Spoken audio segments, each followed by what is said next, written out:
Hi friends, welcome to Angel Tailoring and Designer class. இன்னைக்கு இந்த வீடியோல cross cutting blouse ஓட stitching தான் பார்க்க போறோம். First வந்து நம்ம back part fold பண்ணி stitch பண்ணிடலாம்.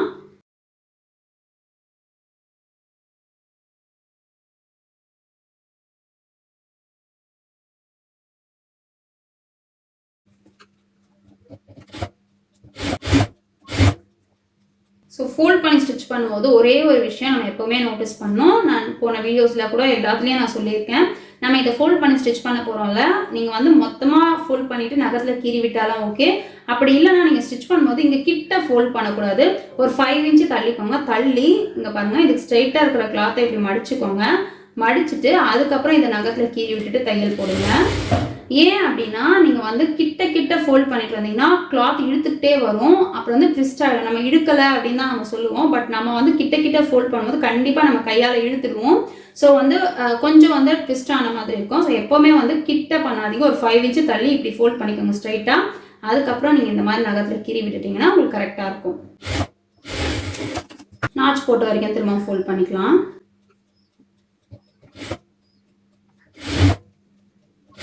ஸோ நான் அங்கே ஸ்டார்ட் பண்ணதுக்கப்புறம் இங்கே எங்கேயுமே பாருங்கள், நான் வந்து ஃபோல்ட் பண்ணவே இல்லை. இந்த எட்ஜில் வந்து நம்ம நாச் போட்டு வச்சுருக்கோம்ல, இந்த இடத்துல ஸ்ட்ரைட்டாக ஃபோல்ட் பண்ணிவிட்டு மிச்சம் எல்லாத்தையும் நம்ம அட்ஜஸ்ட் பண்ணிட்டோம் அப்படின்னா நமக்கு ட்விஸ்ட் ஆகாமல் நீட்டாக இருக்கும். ஸோ இப்போ வந்து பேக் நம்ம கம்ப்ளீட் பண்ணிட்டோம். இந்த டாட்டையும் நம்ம பிடிச்சிடலாம். பேக் டாட்டையும் பிடிச்சிடலாம். 3.5 இன்ச் வர அளவு பண்ணிக்கிறேன்.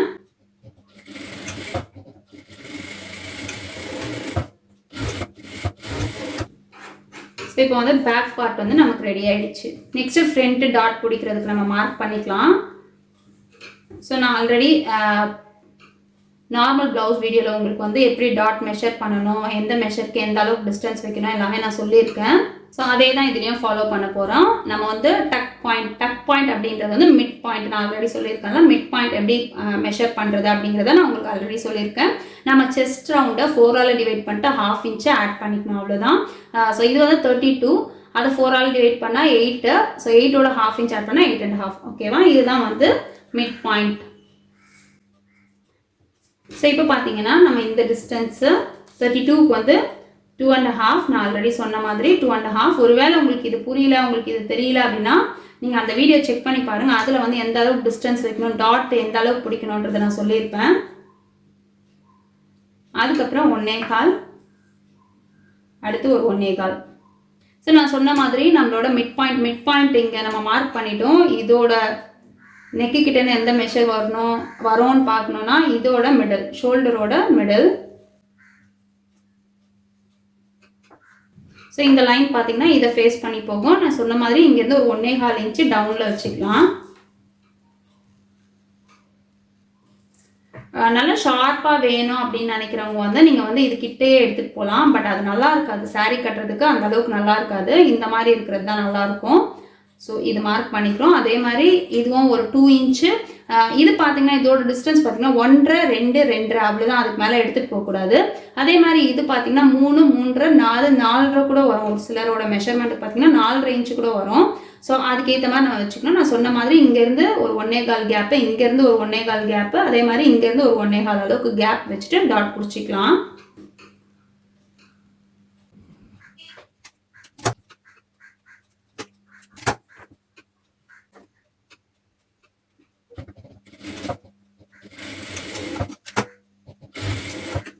ஸோ இப்போ வந்து மெயின் டாட் நம்ம பிடிச்சிட்டோம். இப்போ சைடில் நெக் சைட்லேயும் ஆர்மோல் சைட்லேயும் பிடிச்சிக்கலாம்.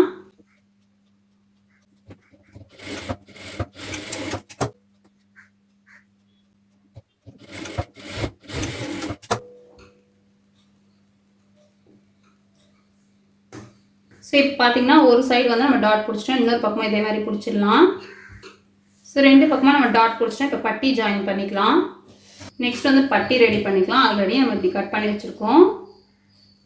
ஒரு பக்கத்துக்கும் 2 பீஸ் இருக்க மாதிரி நம்ம கட் பண்ணி வச்சுருக்கோம். ஸோ 2 பீஸ் இருக்க மாதிரி கட் பண்ணி வச்சுக்கோம். நெக்ஸ்ட்டு பார்த்தீங்கன்னா இன்னும் 2 பீஸ் உள்ளே வைக்கிற மாதிரி நான் இதே கிளாத் எனக்கு எக்ஸ்ட்ரா இருந்தது அப்படிங்கிறதால இதில் நான் ரெடி பண்ணி வச்சுருக்கேன். இது கரெக்டான மெஷர்மெண்ட் எடுக்கல, ஜஸ்ட் வந்து ரஃபாக கட் பண்ணி வச்சுருக்கேன். ஸோ இப்படி வச்சுக்கோங்க. வச்சுட்டு நான் சொன்ன மாதிரி இது வந்து நல்ல பக்கம் உள்ளே இருக்க மாதிரி வச்சுக்கோங்க. லாஸ்ட் வீடியோவில் இது நான் நல்லா எக்ஸ்பிளைன் பண்ணியிருப்பேன். ஸோ பார்த்துக்கோங்க. இப்படி வச்சுக்கோங்க. இப்போ வந்து அடிஷ்னல் நீங்கள் இந்த கிளாத் இல்லைனா நீங்கள் வேறு எந்த காட்டன் கிளாத் வேணுனாலும் எடுத்துக்கலாம். ஓரளவுக்கு திக்காக இருக்க மாதிரி காட்டன் கிளாத் எடுத்துக்கோங்க. எடுத்துகிட்டு நல்ல பக்கம் உள்ளே வச்சுட்டு இந்த நம்ம மெயினாக கட் பண்ணி வச்சுருக்கோம்ல அந்த பீஸை இப்படி மேலே வச்சுக்கோங்க. அதே மாதிரி இதுலேயும் இப்படி வச்சுக்கோங்க. இங்கே பார்த்தீங்கன்னா உங்களுக்கு தெரியும் இந்த ஷேப் இது இந்த டைரெக்ஷன்லேயும் இந்த ஷேப் வந்து இந்த டைரெக்ஷன்லேயும் இருக்குது. ஸோ இப்படி வச்சுட்டு 1/4 இன்ச்சில் தையல் போட்டுக்கலாம். ஃபஸ்ட்டு 1/4 இன்ச்சில் ஒரு தையல், அதுக்கப்புறம் ஒரு பீஸை மட்டும் டர்ன் பண்ணி படிமான தையல், அதுக்கப்புறம் ஒரு 1/4 இன்ச் தையல்.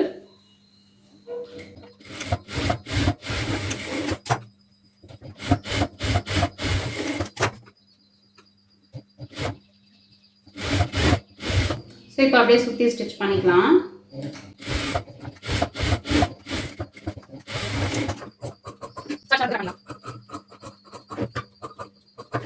இதே மாதிரி இன்னொரு பக்கத்துக்கும் நம்ம ரெடி பண்ணிடலாம். ஸோ இப்போ பட்டி பீஸ் நம்ம ரெடி பண்ணிட்டோம். இப்போ வந்து ஃப்ரண்ட்டோட நம்ம ஜாயின் பண்ணிக்கலாம், பட்டியை ஜாயின் பண்ணிக்கலாம்.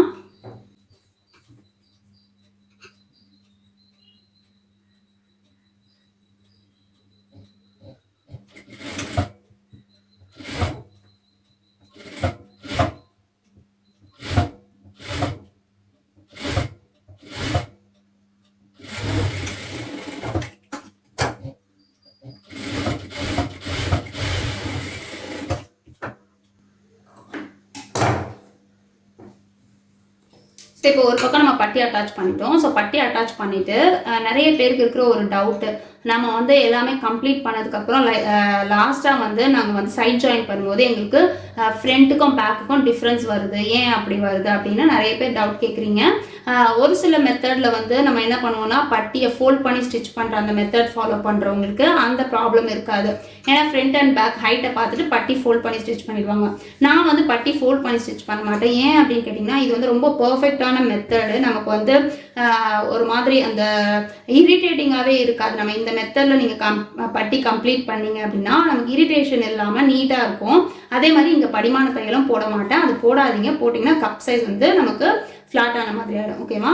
ஸோ இப்போ வந்து இந்த மாதிரி இருக்கும்போது எனக்கு அப் அண்ட் டவுன் வந்துட போகுது அப்படின்ற மாதிரி உங்களுக்கு ஒரு டவுட் இருந்ததுன்னா நீங்கள் என்ன பண்ணலாம்னா, இப்போ நம்ம பட்டி ஜாயின் பண்ணிட்டோம்ல ஃப்ரண்ட் பீஸு, இதை வந்து நல்ல பக்கம் வந்து மேலே போட்ட மாதிரி வச்சுருக்கேன். அதே மாதிரி பேக்கோட நல்ல பக்கத்தை இது மேலே வச்ச மாதிரி வச்சு பாருங்கள். இங்கே நம்ம நாச் போட்டிருக்கோம், அந்த நாச்சும் ஒன்றா இருக்க மாதிரி வச்சுக்கோங்க. ஸோ இந்த ரெண்டு நாச்சும் ஒன்றா இருக்க மாதிரி வச்சுட்டு இது நான் அப்படியே டர்ன் பண்ணி காட்டுறேன். ஸோ அந்த நாச் ஒன்றா இருக்க மாதிரி வச்சுட்டு நீங்கள் இங்கே செக் பண்ணிங்கன்னா உங்களுக்கு தெரியும் நமக்கு வந்து ஹைட் வந்து கரெக்டாக இருக்கா, அப் அண்ட் டவுன் இருக்கா அப்படிங்கிறது தெரியும். இங்கே பாருங்கள், இப்போ இந்த ப்ளவுஸில் பார்த்தீங்கன்னா நமக்கு ஹைட் லென்த் ஃப்ரண்ட் ஹைட் வந்து நமக்கு கரெக்டாக இருக்குது. பேக்கு ஃப்ரண்ட் ரெண்டுமே வந்து நம்ம ஜாயின் பண்ணி கம்ப்ளீட் பண்ணும்போது இங்கே பாருங்கள் நம்ம இப்படி ஸ்டிச் பண்ணுறோம் அப்படின்னா நமக்கு வந்து கரெக்டாக இருக்குது, எந்த அப் அண்ட் டவுனும் வரல. ஏன் இந்த மாதிரி வந்து ஒரு சிலருக்கு அப் அண்ட் டவுன் வருது அப்படின்னு கேட்டிங்கன்னா, நான் வந்து பட்டி கட் பண்ணுற மெத்தடில் உங்களுக்கு சொல்லியிருப்பேன். நம்ம வந்து 1 இன்ச் ஆட் பண்ணியிருக்கோம். ஆமோலுக்கு தேவையான மெஷர்மெண்ட்டை விட 1 இன்ச் ஆட் பண்ணியிருக்கோம். ஸோ கண்டிப்பாக வந்து கீழே ஒரு 1/2 இன்ச்சோ மேலே ஒரு 1/2 இன்ச்சோ தையல் போட்டுட்டிங்கன்னா தான் அந்த கிளாத் போயிட்டு பேலன்ஸ் வந்து உங்களுக்கு கரெக்டாக ஸ்டிச் பண்ணுறதுக்கு இருக்கும். அப்படி இல்லை நீங்கள் வந்து மெஷர்மெண்ட் எடுத்ததை விட கம்மியாக பிடிக்கிறீங்க அப்படின்னா உங்களுக்கு கண்டிப்பாக வந்து ஃப்ரண்ட் பீஸ் வந்து லென்த் அதிகமாகும். இல்லை அதை விட அதிகமாக பிடிக்கிறீங்க அப்படின்னா ஃப்ரண்ட் பீஸோட லென்த் வந்து கம்மியாகும். ஓகேவா? ஸோ இப்போ இதுக்கு நம்ம என்ன பண்ணலாம் அப்படின்னு பார்த்தீங்கன்னா, இப்படி வச்சு பார்க்குறீங்க உங்களுக்கு வந்து ஏதோ ஒரு அப் அண்ட் டவுன் இருக்குது, ஃப்ரண்ட் பீஸ் வந்து கொஞ்சம் இறக்கமாக இருக்குது அப்படின்னா இந்த டாட் எல்லாரும் சஜஸ்ட் பண்ணுவாங்க. பட் நான் வந்து இந்த டாட் சஜஸ்ட் பண்ண மாட்டேன். இது ஏன் சஜஸ்ட் பண்ண மாட்டேன்னா, எல்லாருக்குமே வந்து கப் சைஸ் வந்து ஒடுங்கின மாதிரி இருக்காது, ஒரு சிலருக்கு வந்து ப்ராடாக இருக்கும். ஸோ அவங்களுக்கு நீங்கள் இங்கே டாட்டை கொடுத்தீங்கன்னா பாடி வந்து ப்ரெஸ் பண்ண மாதிரி ஆகிடும், கன்வீனியண்ட்டாக இல்லாத மாதிரி இருக்கும். ஸோ அந்த மாதிரி பண்ணாதீங்க, முடிஞ்ச அளவுக்கு அதை அவாய்ட் பண்ணுங்கள். அவாய்ட் பண்ணிவிட்டு இப்போ இந்த சிச்சுவேஷன் ஃபஸ்ட்டு ஒரு தையல் போட்டுட்டு இதை செக் பண்ணி பாருங்கள். ஒரு வேளை வந்து உங்களுக்கு இந்த அப் அண்ட் டவுன் இருக்குதுன்னா இந்த பட்டியை பிரிச்சுடுங்க. ஸோ பட்டியை பிரிச்சுட்டு இந்த ஃப்ரண்ட் இருக்கு இல்லையா, பட்டியை வந்து ஆல்ட்ரு கொடுக்காதீங்க, பட்டியை வந்து கட் பண்ணாதீங்க. ஸோ பட்டியை கட் பண்ணாமல் இந்த ஃப்ரண்ட் பீஸு, ஸோ இப்படி பட்டி இருக்குது அப்படின்னு அந்த பாடி பீஸ் மெயின் பீஸ் இருக்குல்ல, இந்த பீஸ் இருக்குதுன்னா இங்கே வந்து நீங்கள் என்ன பண்ணலாம் அப்படின்னு பார்த்தீங்கன்னா, இந்த ஃப்ரண்ட் ஹைட்டில் எந்த சேஞ்சஸுமே கொடுக்காதீங்க. இப்படியே எடுத்துகிட்டு வந்து இந்த ஷேப்பை மட்டும் இப்படி எடுத்துகிட்டு போயிடுங்க. ஸோ இது பண்ணுறதால நமக்கு எந்த டிஃப்ரென்ஸ் ஏதாவது டிஃப்ரென்ஸ் வருமானா கண்டிப்பாக வராது. ஏன்னா வந்து நம்ம இங்கே ஆமோல் கிட்ட வரும்போது தான் டைட் கொடுத்துருக்கோம். ஸோ கப்பை இன்னுமே ஃபிட் பண்ணுமே தவிர உங்களுக்கு வந்து வேறு எந்த டிஃப்ரென்ஸும் வராது. ஸோ இந்த மாதிரி நீங்கள் இங்கெல்லாம் எந்த சேஞ்சஸும் கொடுக்காதீங்க. இங்கே வந்து டெப்த் எடுக்காதீங்க. இங்கேருந்து கொஞ்சம் கொஞ்சமாக எடுத்துகிட்டு போயிட்டு ஆமோல் கிட்ட போகும்போது கொஞ்சம் அதிகமாக எடுத்துகிட்டு போயிட்டு பட்டி அட்டாச் பண்ணிங்க அப்படின்னா அதுக்கப்புறம் உங்களுக்கு கண்டிப்பாக கரெக்டாகிடும். பட் ரொம்ப அதிகமாக பண்ணிட்டீங்கன்னா திரும்பவும் ஷார்ட்டேஜ் வரும். ஸோ எந்த அளவுக்கு தேவை அப்படிங்கிறத பார்த்துட்டு லைட்டாக நீங்கள் கட் பண்ணிவிட்டு அதுக்கப்புறம் ஸ்டிச் பண்ணிக்கோங்க. ஸோ அப்போ வந்து உங்களுக்கு ஃப்ரண்ட் அண்ட் பேக்கோட அந்த அப் அண்ட் டவுன் வராமல் நீட்டாக ஃபினிஷ் ஆகும். ஸோ இந்த சைடும் நம்ம வந்து பட்டி அட்டாச் பண்ணிக்கலாம்.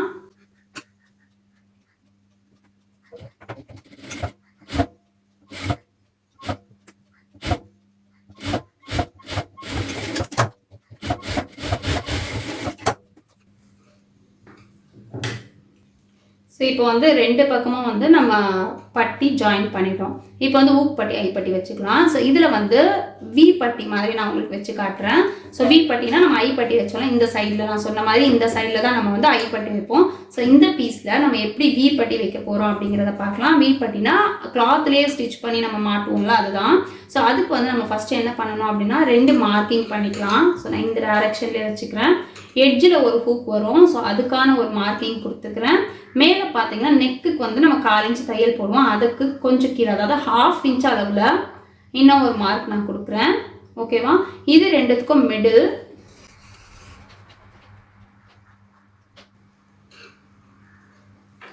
ஸோ இது ரெண்டுத்துக்கும் மிடில் ஒரு மார்க் கொடுத்துக்கிறேன். அதுக்கப்புறம் இந்த மிடில் இருந்து திரும்பவும் இன்னொரு மார்க்கு, அப்புறம் இங்கே ஒரு மார்க். ஸோ இப்போ வந்து நம்ம ரெகுலராக நம்ம கிளாத் வச்சு ஸ்டிச் பண்ணுவோம்லாம் அப்படி தான் பண்ண போகிறோம். ஸோ இப்போ வி பட்டி ஸ்டிச் பண்ணுறதுக்கு ஐப்பட்டினா நம்ம ஐ மாதிரி ஸ்டிச் பண்ணுன்றதால அது ஐப்பட்டி சொல்லுவோம். இதில் வந்து வி ஷேப்பில் பண்ணுவோம் அப்படின்றதால இது வி பட்டின்னு சொல்கிறோம். அவ்வளோதான். ஸோ இங்கே பாருங்கள், நான் வந்து கிளாத் கட் பண்ணி எடுத்திருக்கேன். ஸோ 3 இன்ச் அளவுக்கு கிளாத் கட் பண்ணி எடுத்திருக்கேன். ஓகேவா? ஸோ நல்ல பக்கம் மேலே பார்த்த மாதிரி வச்சுக்கோங்க. இந்த கிளாத்தை இப்படி மேலே வச்சுக்கோங்க. வச்சுட்டு கீழே ஒரு 1/2 இன்ச் அளவுக்கு கிளாத்தை விட்டுட்டு அப்படியே நம்ம ஒரு 1/4 இன்ச்சில் தையல் போட்டுக்கலாம்.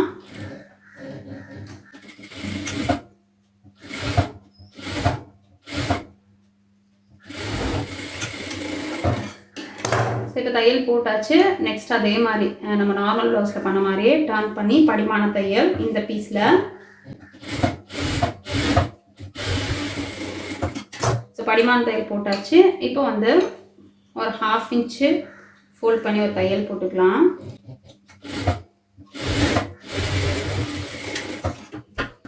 ஸோ ஒரு 1/2 இன்ச் மட்டும் இருந்தால் போதும். இப்போ வந்து இந்த கிளாத்தை இப்படி ஃபோல்ட் பண்ணிக்கோங்க.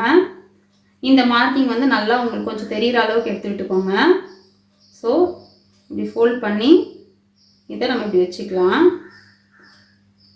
வச்சுட்டு அந்த எட்ஜில் இருந்து தையல்.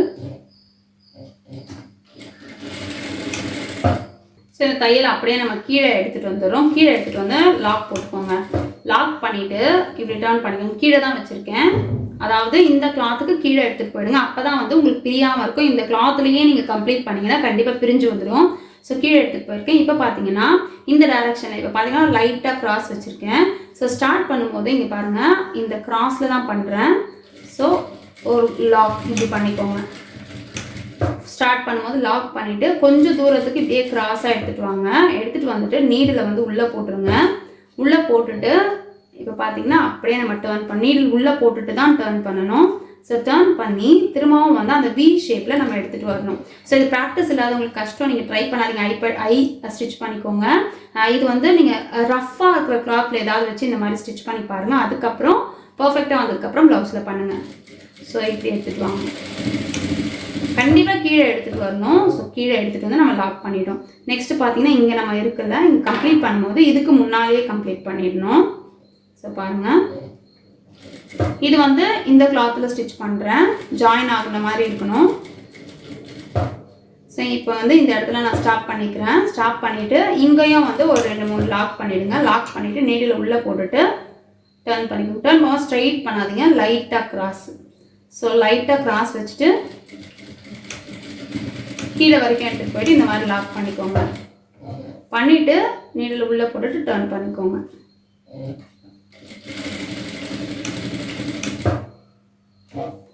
ஸோ திரும்பவும் அதே தான் கண்டினியூ பண்ணி கம்ப்ளீட் பண்ணிடலாம்.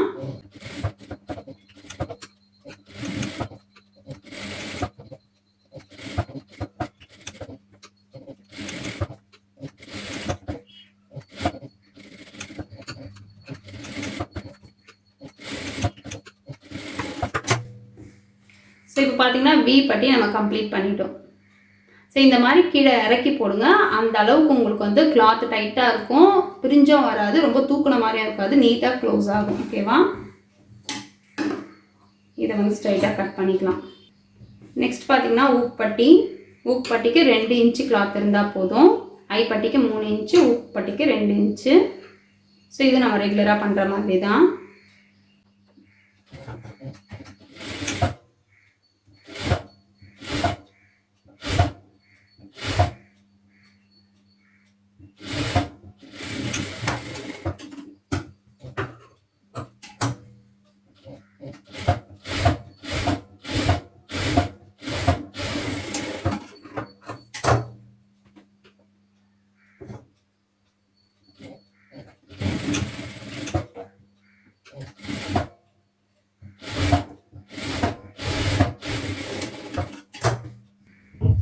ஸோ இப்போ ஊக்பட்டி ஐப்பட்டி வச்ச அப்புறம் செக் பண்ணிவிட்டு அடிஷ்னலாக இருக்கிறத நம்ம கட் பண்ணிடலாம்.